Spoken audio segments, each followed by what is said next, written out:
अब हमारा next topic है microbes as bio control agent.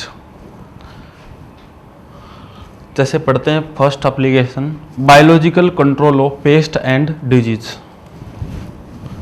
जैसे जो हमारा लेडी बर्ड होता है वो कंट्रोल करता है एफिड को।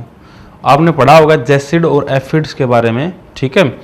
जैसिड और एफिड्स क्या करते हैं, ग्रीन कलर के होते हैं, ये हमारे जो क्रॉप्स होगी उस क्रॉप्स की लीव्स को बिल्कुल खा जाते हैं, ख़त्म कर देते हैं। तो उनको कंट्रोल करने के लिए लेडी बर्ड का इस्तेमाल करते हैं। ड्रैगन फ्लाई क्या करती है, मॉस्किटोज को कंट्रोल करती है। तो ये तो होगी हमारी biological control of pest and disease.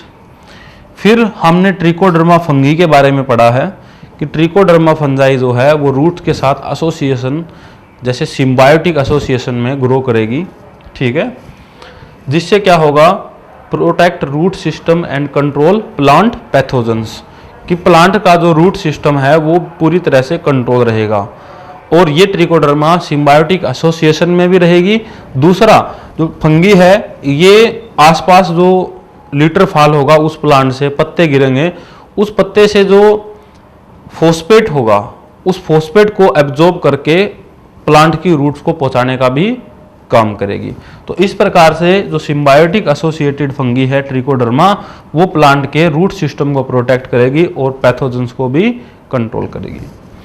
Third application है बैक्टीरियोवायरस। बैक्टीरियोवायरस न्यूक्लियो पॉलीहेड वायरस नेचर के होते हैं और ये अटैक करते हैं इंसेक्ट और अदर आर्थ्रोपोडास के ऊपर। फिर थर्ड एप्लीकेशन है बीटी होता है बैसिलस थूरिंगी जेनेसिस बैक्टीरिया।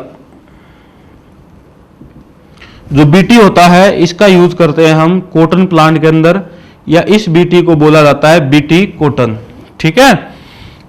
तो बीटी कॉटन जो प्लांट्स होते हैं बीटी कॉटन, उस कॉटन प्लांट्स के अंदर बैसिलस थुरिंगीजेनेसिस बैक्टीरिया का जीन ऐड किया जाता है।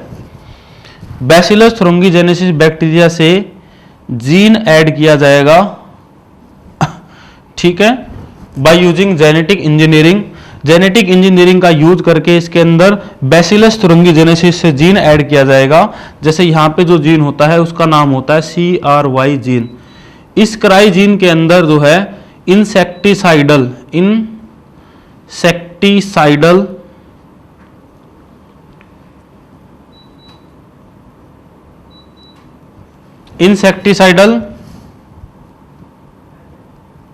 प्रोटीन्स होते हैं या इंसेक्टिसाइडल टॉक्सिन्स होती हैं। इस क्राइजीन के अंदर इंसेक्टिसाइडल टॉक्सिन्स होती हैं, ठीक है, जो क्या करेंगी, जब इन टॉक्सिन को कोई भी इंसेक्ट या पेस्ट खाने की कोशिश करेगा तो वो इंसेक्टिसाइडल टॉक्सिन जो है उस पेस्ट को क्या कर देंगी, किल कर देंगी।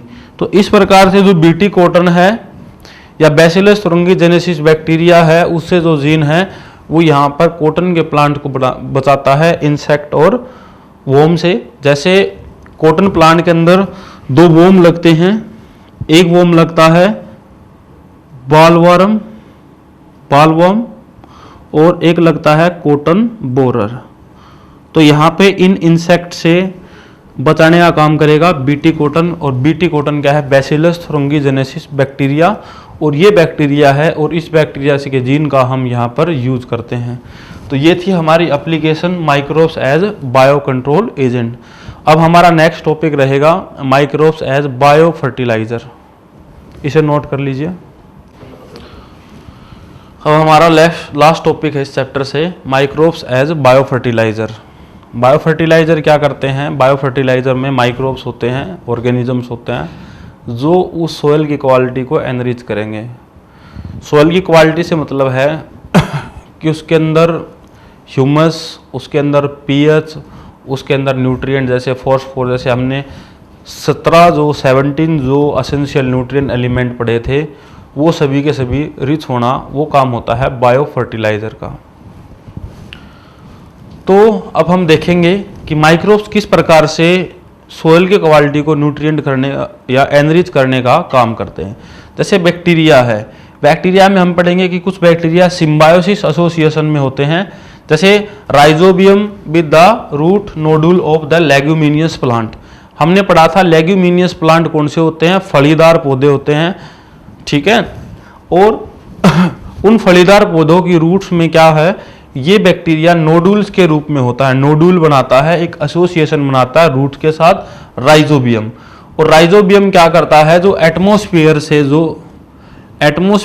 जो NH3 या एटमॉस्फेयर में जो नाइट्रोजन होती है, N2 गैस होती है, ये इस एटमॉस्फेयर की नाइट्रोजन को NH3 के अंदर कन्वर्ट करता है और फर्दर ये जो NH3 होती है ये NO2, NO3 और NH4 में बनती है, ठीक है। इसका नाइट्रिफिकेशन होता है और ये नाइट्रिफिकेशन करता है राइजोबियम बैक्टीरिया। जो एटमॉस्फेयर में जो नाइट्रोजन होती है उसका पहले तो NH3 में कन्वर्जन और फिर इसका NO2 और NO3 और NH4 में जो कन्वर्जन होता है, और इनको प्लांट जो है ऑब्टेन करते हैं, ठीक है। तो ये थी सिम्बायोसिस एसोसिएशन में। आपसे पूछ सकते हैं कि बैक्टीरिया की एप्लीकेशन बताइए जब बैक्टीरिया सिम्बायोसिस एसोसिएशन में हो। सिम्बायोसिस का मतलब है किसी न किसी चीज़ के साथ हो, जैसे जो राइजोबियम है वो लेगुमिनियस प्लांट्स की रूट्स पे ग्रो करके एसोसिएशन बनाता है। फिर अब free living in the soil. Free living में है एजोबैक्टर और एजोस्पिरिलम। ये पूछ सकते हैं कि भी फ्री लिविंग में कौन से बैक्टीरिया हैं, एजोबैक्टर और एजोस्पिरिलम। जैसे आप लोगों ने सुना होगा जब हम खेती करते हैं तो अपने फार्म को 4-5 महीने के लिए हम खाली छोड़ देते हैं कि उसकी न्यूट्रिएंट क्वालिटी बढ़ जाए, उसके अंदर न्यूट्रिएंट एनरिचमेंट हो जाए या उसके अंदर नाइट्रोजन, फॉस्फोरस ये वाले न्यूट्रिएंट ऐड हो जाएं। हम उस पर खेती नहीं करते, उसको खाली छोड़ देते हैं। जब वो खाली रहती है हमारी ज़मीन तो उस टाइम पे उस सोयल के अंदर फ्री लिविंग ये बैक्टीरिया ग्रो करते हैं, एजोबैक्टर और एजोस्पिरिलम, जो उस बैक्टीरिया के अंदर न्यूट्रिएंट को इंक्रीज करते हैं। अब है फंगी में माइकोरिजा की बात करते हैं।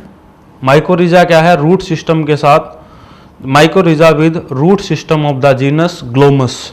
जो ग्लोमस प्लांट्स होते हैं उसमें माइकोरिजा एसोसिएशन बनती है रूट्स के ऊपर।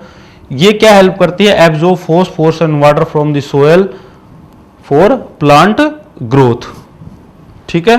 फिर है साइनोबैक्टीरिया कि साइनोबैक्टीरिया किस प्रकार से काम करता है।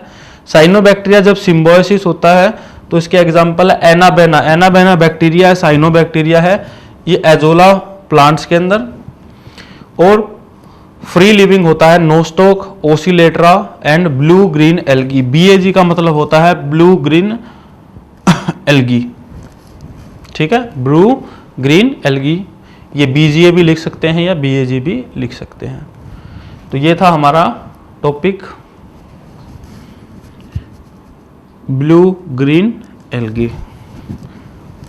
तो इस चैप्टर के अंदर आपने जितने भी NCERT के क्वेश्चन हैं उनको देखना है और खासकर जो BOD से रिलेटेड क्वेश्चन है उनको भी आपने देखना है। और इससे रिलेटेड जो MCQ होंगे वो मैं कमेंट बॉक्स सेक्शन में ऐड कर दूंगा। धन्यवाद।